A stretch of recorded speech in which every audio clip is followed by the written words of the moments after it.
Bienvenidos y bienvenidas a Comunidad 60 Más Digital, personas mayores involucradas con la tecnología. Un programa de la Pontificia Universidad Católica de Chile, COPEUCH y Fundación Conecta Mayor UC.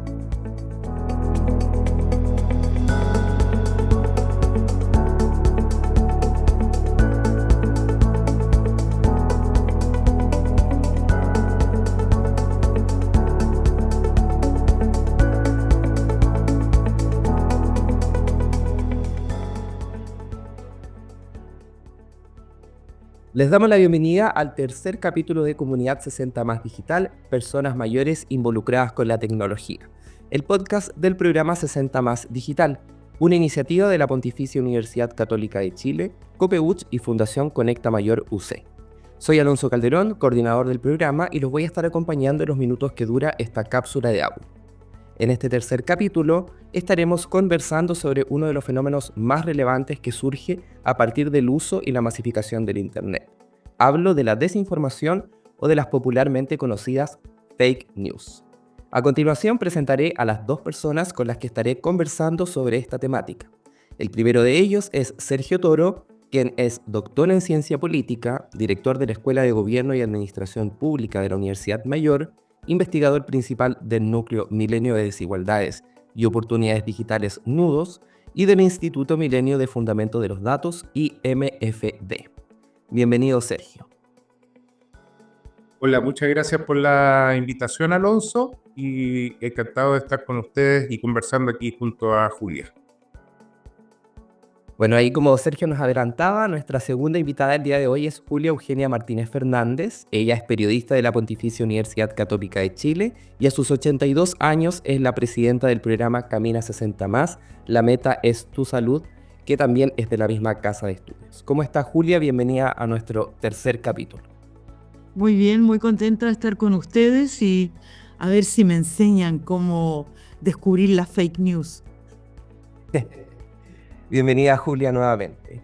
Voy a partir con Sergio. Sergio se dedica a investigar lo que se relaciona con los desafíos digitales, la desigualdad y la desinformación, no solo entre las personas mayores, sino que en el plano general. Y me interesa, Sergio, saber por qué toma relevancia el fenómeno de la desinformación en el mundo del Internet y las redes sociales. Bueno, primero que todo decir que la desinformación no es un tema actual.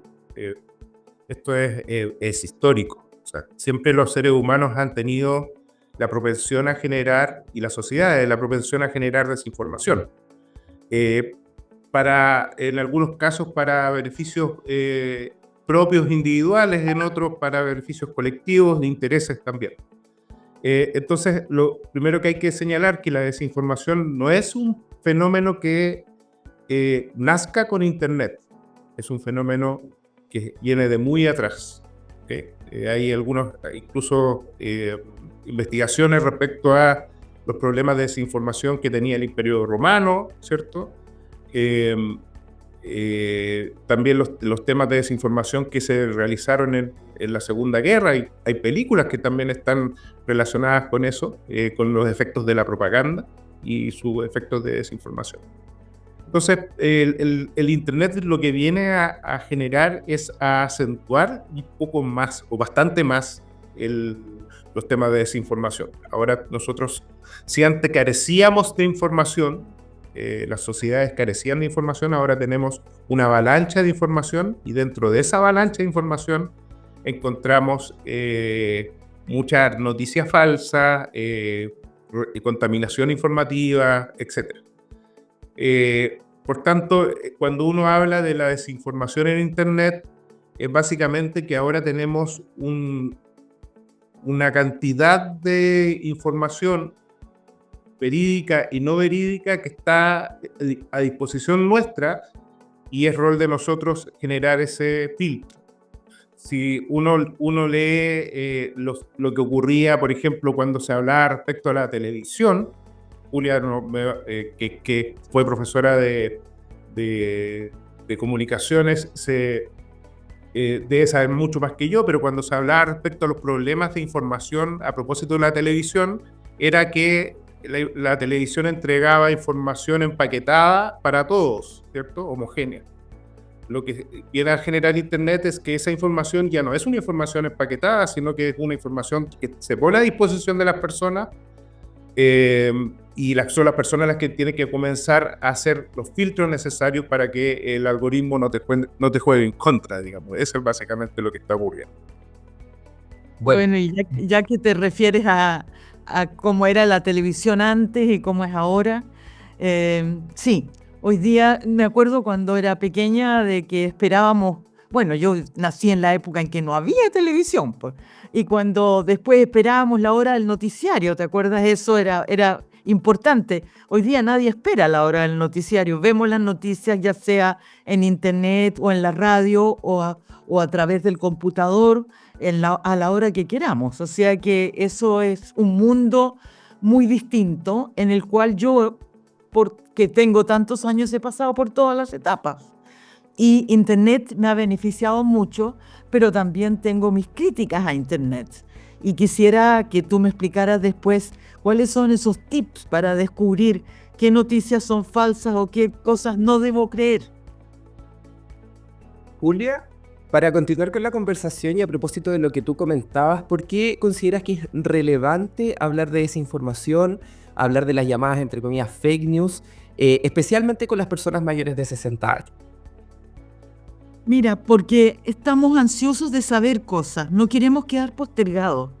Uno de los grandes problemas de los adultos mayores es que vamos quedando como fuera de lo que ocurre, vamos quedando silenciosos. Parece que nadie quisiera saber nuestra opinión o no pudiéramos intervenir en la conversación de otros. Entonces queremos estar informados y por eso es importante para nosotros tener información. Y hay mucha información. ¿Cuál sirve, cuál no sirve? Es un problema. Y muchas veces nos engañan. Yo puedo contar varios engaños, pero prefiero que me digan primero cuáles son los tips para no volver a ser engañada. O sea, ¿te has visto en más de alguna oportunidad enfrentada a este tipo de situación? Sí. Sí, por supuesto. Por ejemplo, mucha gente me decía, bueno, tú compras algo por internet. Yo no sabía cómo comprar algo por internet. Hasta que el otro día vi que se acababa una tienda en Londres que me pareció bonita y importante y que decía que iban a dar todo más rebajado que mitad de precio. Entonces algo que valía, un suéter que valía 100 libras, decía ahí, yo lo podía comprar por 30. Y la tienda me parecía bonita, el suéter me pareció bonito, era lo que yo necesitaba, un suéter de lana para el frío de este momento, y lo compré. Curiosamente, demoró mucho en llegar, porque yo no vivo en Londres, pero vivo muy cerca de Londres. Entonces eso ya me pareció raro. ¿Por qué está demorando tanto en llegar? Bueno, no era de la tienda de Londres, era de China directamente, y era algo que les sobraba, porque me mandaron el XL, o sea, el tamaño gigante, que no era el que yo pedí. Y el suéter no era de lana, era sintético y era horrible. Entonces lo primero que hice fue devolverlo. Y lo devolví a la dirección que decía Return Address. Ahí lo devolví inmediatamente. Bueno, ahora me ponen un email diciendo que en realidad tengo que devolverlo a China. Y eso me va a costar muchísimo más dinero. Además ya lo devolví a esta otra dirección. Por lo tanto, yo creo que perdí mi plata nomás. Hemos sido todos de alguna u otra manera víctimas de la desinformación y de la información quizás malintencionada que puede existir dentro del mundo del Internet. Y en esa línea me interesa preguntarle a Sergio cómo este fenómeno afecta a las personas mayores. Ustedes como desde el núcleo, desde donde investigan este tipo de fenómenos, ¿cómo ven cuáles son los principales riesgos que esto genera y por qué, como mencionábamos anteriormente, es importante poner este tema sobre la mesa? Es súper buena pregunta, Alonso, porque las investigaciones han señalado que son las personas mayores, adultas, digamos, porque ya de 50 años para adelante tienen un comportamiento distinto con Internet, precisamente porque no fueron socializados con las redes sociales y Internet. Las investigaciones demuestran que son las personas más susceptibles a caer en contaminación informativa, desinformación, fraudes, etc., por la vía digital. Eh, y esto tiene bastantes explicaciones, porque en general lo que se ha señalado es que, bueno, los problemas que se generan, que la digitalización genera en la adolescencia y en la niñez, pero poco se habla respecto a los problemas que la digitalización genera en las personas mayores. Una de las cosas fundamentales es precisamente el que son mucho más compulsivos las personas mayores, de toda investigación, en compartir, ¿ok? Noticias falsas o noticias, digamos, que están relacionadas con la contaminación informativa. Son las personas mayores las que comparten más rápido. Entonces, la capacidad de este tipo de noticias para llegar a esos segmentos es bastante más amplia, porque mientras más se comparte, más se amplifica. ¿Ok? Entonces, esto va generando ciertos problemas fundamentales, tanto en términos políticos como comerciales, como lo que le pasó a Julia, pero también sociales, etcétera, ¿cierto? También se ha trabajado respecto a por qué ocurre eso, por qué las personas mayores son más propensas a compartir este tipo de información. Tiene mucho que ver también con las etapas de vida que muchas veces están también, particularmente en Chile, pero en casi todos los países desarrollados, en soledad, digamos. O sea, la sensación de soledad de las personas mayores hace que finalmente tú busques algunas herramientas, particularmente en este caso de Internet, para conectarte con el mundo, y la conexión se realiza a través de compartir este tipo de información. Entonces, el mecanismo que genera finalmente esto no es solamente un mecanismo biológico, sino que también social. Es decir, la soledad en determinada edad genera también el tratar de compartir este tipo de información, a veces verdadera, a veces falsa, y hace finalmente que se amplifique mucho más este tipo de noticias. También es interesante ver que eso también ha tenido efectos políticos, ¿cierto? El hecho de que exista mayor capacidad o mayor amplificación de noticias y desinformación hace que las personas también tengan a lo mejor mayores temores y mayores aprensiones. Se van trastocando también las fundaciones morales que antes se pensaba que se congelaban en determinada edad, y ahora comienzan de nuevo a ser más fluidas, ¿no? Entonces, los efectos que genera esto son efectos que muchas veces son positivos porque establecen compañía, pero también negativos porque en realidad refuerzan un tipo de posición política, pero también refuerzan una manera de pensar y de compartir en términos sociales distintas. ¿Okay? Y esto también, perdón si me extiendo, pero esto también genera algunos problemas también con la política pública, ¿cierto? La política pública entiende que la digitalización es una forma de llegar, entonces lo que hacen es buscar a las personas mayores o generar acciones para que las personas mayores se digitalicen. Eso está muy bien, pero lo que se pierde es el despliegue del Estado, la capacidad del Estado también para llegar a aquellas personas que no lo logran, ¿cierto? Y eso genera también mayor soledad, y también las redes sociales se colapsan, digamos, los procesos de socialización de las personas mayores, etc. Entonces, es un fenómeno sistémico que es muy necesario revisar para poder adecuar. La digitalización por la digitalización no es la solución, no es muy mala, pero tampoco es la panacea de esto. No soy optimista digital, pero tampoco soy un pesimista digital, pero sí a entender que la digitalización genera efectos distintos que es necesario observar, ¿ok? Distinto a lo que estábamos viendo anteriormente. Muy interesante lo que menciona Sergio, porque como bien dices, este fenómeno es transversal y de alguna u otra manera hay hartos actores involucrados. Por una parte están los medios de comunicación tradicionales, por otra parte también está el Estado con sus instituciones, que hoy en día también tienen sobre la mesa el tema de la desinformación como una problemática pública que hay que observar y que hay que, sobre todo, generar acciones en esa línea.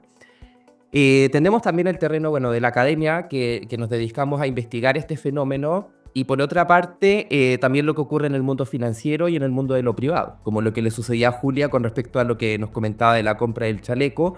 Ahí nos vemos enfrentados también a la desinformación en el plano del mundo privado. Creo que hay, de alguna u otra manera, muchos actores involucrados en esto. Y bueno, el núcleo Nudos sacó durante el 2024 un estudio que se llama Desafíos digitales en terreno, desigualdad y desinformación entre personas mayores. Y un dato y un concepto que creo que es importante poner sobre la mesa para pasar a la siguiente pregunta, que dice que alrededor del 80% de las personas mayores de 60 años no se preocupan de revisar la confiabilidad de un sitio web ni de contrastar la información que ahí está, ¿no? Y me quedo con ese concepto de contrastar, que creo que es muy relevante para tratar de consumir información a través de Internet, pero tener también conciencia de que tenemos que estar de alguna u otra manera, tener cierto grado de alfabetización mediática cuando consumimos ciertas cosas, poder tener un filtro, observar y contrastar.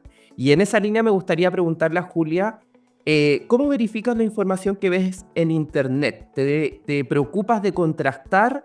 ¿Cuál es el paso a paso que haces? Porque a veces esto es como un ejercicio mental inmediato, pero ¿cómo tú, como Julia, haces ese ejercicio de contrastar la información que consumes a través de Internet? Creo que necesito aprender más sobre eso, porque no contrasto tanto. Por ejemplo, pertenezco a un WhatsApp con todas mis compañeras de colegio, y ahí una de ellas está siempre enviando estas advertencias de no abras tal cosa porque se te va a borrar todo lo que hay en tu celular. No abras las fotos del terremoto de Japón. Esa fue la última. Bueno, yo sé que eso es falso, ¿ya? ¿Por qué ella no lo sabe y por qué ella no lo divulga a todos nosotros? No sé, ni le pregunto porque pienso que no sería bueno preguntarle por qué está tan aterrada con el terremoto de Japón que no sé cuándo sucedió, ni siquiera, ¿ya? Pero, ¿qué es lo que hace Internet cuando ella me manda a mí y a todo el curso toda esa información? Agarra toda nuestra información, ¿verdad? Yo no quiero que agarre mi información, pero ¿cómo le digo a ella que es generosa de preocúpense que esto les puede pasar? Que esa es una noticia falsa, que la engañaron. Me quedo callada. Quizás debe ser malo que me quede callada. Bueno, me imagino que el caso de Julia en general es algo que se va repitiendo, ¿no? Cuando ustedes como núcleo Nudos presentó este estudio, me tocó presenciar también algunos de los datos y algunos también de los relatos de las personas que hayan participado, por ejemplo, en los talleres de desinformación, porque también hay acciones tanto desde lo público como, por ejemplo, desde la academia, desde las universidades, para tratar de llegar a personas mayores, entregar herramientas para generar ese contraste de información.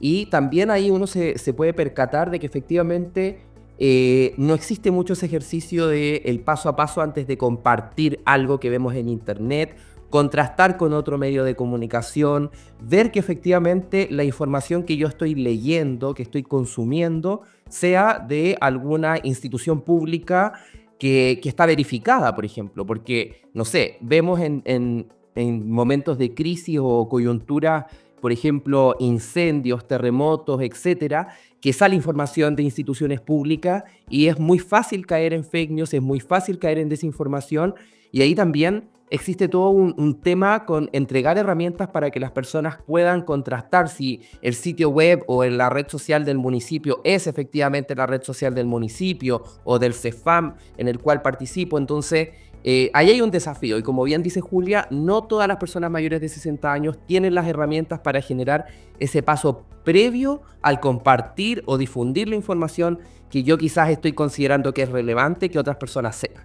Y en esa línea, para ya ir cerrando nuestro tercer capítulo de Comunidad 60 Más Digital, me interesa preguntar a Sergio, ¿qué tips le darías a nuestra audiencia para que puedan navegar por Internet y las redes sociales de forma segura?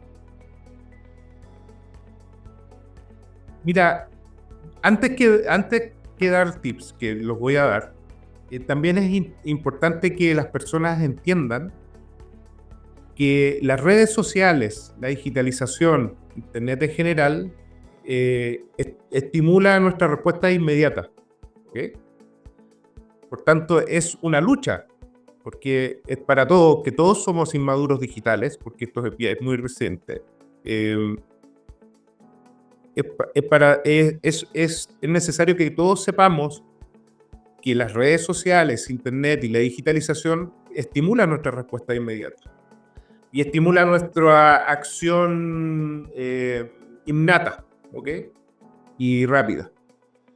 ¿Por qué decir esto? Porque la verdad que, como bien dijo Julia, que uno finalmente, cuando comparte una mala noticia como que se avergüenza. Primero, no avergonzarse, sino que buscar una manera de que esto no vuelva a ocurrir, ¿cierto? Porque todos vamos a caer en esto. No son solo las personas mayores, también los niños, los adultos, los más educados, los menos educados en esto. Porque estimula respuesta inmediata, es una acción biológica lo que genera esta digitalización y las redes sociales en nosotros tratar de compartir, responder rápidamente. Entendido eso, la única manera de contrarrestar esa información es respirar hondo, ¿ok?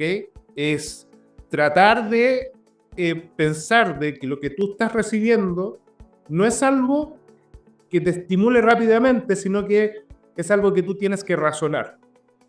No en mucho tiempo, sino que en poco tiempo. Una vez que recibes esto, entonces recíbalo, respire hondo y pregúntese. Cuando uno se pregunta, ¿esto lo debo compartir o no lo debo compartir? Ya estás estimulando tu corteza cerebral que te permite razonar respecto a esto. Si uno no se hace esa pregunta, uno lo comparte rápidamente y lo difunde rápidamente. ¿Okay? Yo también, Julia, vi esto del terremoto de Japón ahora. Era impresionante la cantidad de información que llegaba por todos lados, como una catástrofe casi a nivel planetaria, ¿cierto? Y lo primero que uno hace es precisamente tratar de compartírselo a la persona más cercana, ¿cierto? Bueno, eso mismo que usted está viendo o que usted está leyendo, etcétera, respire y pregúntese, ¿debo compartir o no debo compartir esto? ¿Ok? Una vez que detienes tu capacidad o sea, tu impulso a compartir, empieza a generar las preguntas que están establecidas generalmente en las páginas de gobierno o en las páginas de fact-check, que son cómo descubrir una desinformación, ¿cierto? Y lo primero, como bien señalaba Alonso, me parece, es revisar la fuente de la información. Es decir, ¿desde dónde viene? ¿Cierto? ¿Viene de un sitio oficial? ¿O viene desde otro? ¿O viene viralizado por alguien? Digamos, por alguien que tú conoces. Revisa de dónde viene esa información, ¿no? Después, no quedarse con el titular. Eso también es importante, ¿cierto? Si es una información, como las informaciones que se transmiten, que son generalmente informaciones que te buscan generar ciertos caos internos y externos, como son redes del caos, ¿no? Debiese estar en todas partes esa información, ¿cierto? Si en realidad se va a acabar el mundo, te lo va a publicar desde el New York Times hasta La Cuarta, ¿no? O hasta las redes sociales.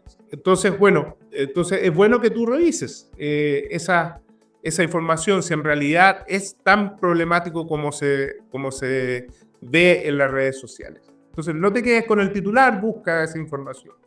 Chequea la fecha de publicación, que muchas veces esas imágenes de desinformación son imágenes antiguas o de otros lugares, ¿cierto? Entonces, ahí recomiendo que usen Google, ¿cierto?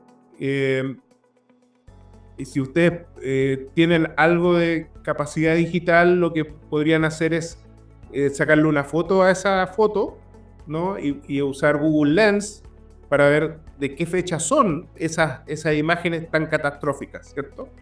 Muchas veces, por ejemplo, las imágenes de guerra o de alguna protesta son imágenes que vienen de otros lados. También ocurre ese tipo de desinformación. Chequear entonces quién publica, el autor. Evaluar también los titulares para combatir la desinformación, es decir, si es extremadamente emocional es porque quiere generarte esa acción inmediata, ¿ok? Y también señalar que no todo es desinformación, muchas veces son formas compartimentalizadas de entregar esa información. No es que la noticia sea falsa, sino que son formas compartimentalizadas de entregar esa información. Eso lo hacen muchos los agentes políticos, ¿cierto? Se toman de un tipo de información o de una parte compartimentalizada de esa información y la difunden y la transforman en una noticia real cuando no es real, sino que es solo una parte. Todas esas, si ustedes se fijan, aquí todos quienes nos están escuchando, todo ese tipo de acciones son acciones que uno tiene que hacerla en la racionalidad, ¿ok? Pero puede ser muy entretenido además, porque al final te transformas en una especie de cazador o cazadora de esa desinformación.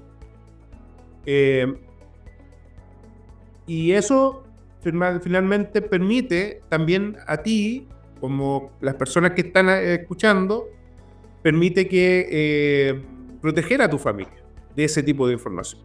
O sea, también es parte de esto, ¿cierto? Tú recibes esa información, no es necesario que le diga a la persona que te la mandó, estás equivocada, y empezar a hacer juicios respecto a eso, porque todos nos vamos a ver sometidos a ese primer momento, el primer momento de la respuesta inmediata, compartirlo inmediatamente, conversar respecto a esto y no hacer más. Lo que pido es calma, respirar hondo y después seguir todos estos pasos racionales que nos van a permitir precisamente proteger a los demás, proteger a tus seres queridos respecto a información que está generando miedos, está generando ansiedades, etc. Para mí esa es la manera fundamental. En resumen, respire hondo. Respire hondo y luego racionalice lo que está viendo antes de compartir. Muchas gracias, Sergio, por los tips que nos entregas en este capítulo, y me gustaría también cerrar con Julia. No sé, Julia, si tienes algún consejo que darle a las personas mayores que nos están escuchando a propósito del tema que estamos conversando el día de hoy. Me gusta mucho la idea de respirar hondo y no estar apurado para contestar. Creo que también eso lo quiero aplicar a cuando recibo una carta, un email con algo que me molesta o qué sé yo. No contestarle a la persona enojada inmediatamente, sino que lo dejo para el día siguiente y ahí veo qué es lo que voy a decir realmente. Así que este tip de no apresurarse, que es en el fondo lo que están haciendo. Por ejemplo, si yo miro por qué compré ese suéter por internet, porque me presentan que es una tienda fabulosa, me presentan que ese suéter valía 100 y me lo estaban vendiendo en 30, ¿ya? Entonces me están apresurando a que les quedan pocos, y entonces y lo vi como bonito, que era lo que yo necesitaba, y caí en comprarlo. No era el tamaño, no era el suéter que me habían prometido, y ahora estoy metida en un lío de cómo se lo devuelvo, porque quiere que se lo devuelva a China. ¿Sabes lo que me va a costar en el correo devolvérselo a China? Es un problema grave para mí. Por lo tanto, parece que tengo que despedirme de esa buena compra que había intentado hacer. No intentemos hacer buenos negocios. Hay que respirar hondo, pensarlo y esperar hasta el día siguiente. Muchas gracias, Julia, y muchas gracias, Sergio, por acompañarnos el día de hoy en nuestro tercer capítulo de Comunidad 60 Más Digital, el podcast del programa 60 Más Digital. Y bueno, nos quedamos con algunos aprendizajes. Es importante respirar, desconfiar, cuestionar, contrastar y recién compartir la información que consumimos a través de Internet y las redes sociales. No sé si Sergio, Julia, algo que decir antes de cerrar. Mirar que Internet también tiene su lado positivo. Hemos Exacto. visto aquí lo negativo, pero yo no estaría conversando con ustedes y tendría esta oportunidad al estar viviendo en Inglaterra, lejos de Chile, pero es como si estuviera en este momento allá. Y eso es fantástico porque también te hace sentir acompañado, no te da la soledad. Tal cual. Y como me dijo mi hijo, que es nativo digital, me dijo: te preocupas mucho de ver la desinformación y te olvidas de la información que te da Internet. Así que eso también es relevante. Las redes, Internet te dan mucha muy buena información que nos sirve a todos. Muchas gracias, Sergio. Muchas gracias, Julia, por acompañarnos el día de hoy. Finalizamos nuestro tercer capítulo de Comunidad 60 Más Digital y los dejo invitados a escuchar nuestras cápsulas de audio a través de los canales de YouTube del Centro UC Estudios de Vejez y Envejecimiento y de Copeuch, youtube.com/CBUC, youtube.com/Copeuch Cooperativa. Recuerden que pueden inscribirse en nuestro sitio web para recibir novedades de nuestro programa, que ya parte su ciclo 2025, 60másdigital.uc.cl. Que estén muy bien y nos volvemos a reencontrar en nuestro cuarto capítulo de Comunidad 60 Más Digital. Recuerda visitar 60másdigital.uc.cl y conoce todas las herramientas de aprendizaje del programa 60 Más Digital. Gracias por escuchar este capítulo. Nos encontramos en una próxima oportunidad.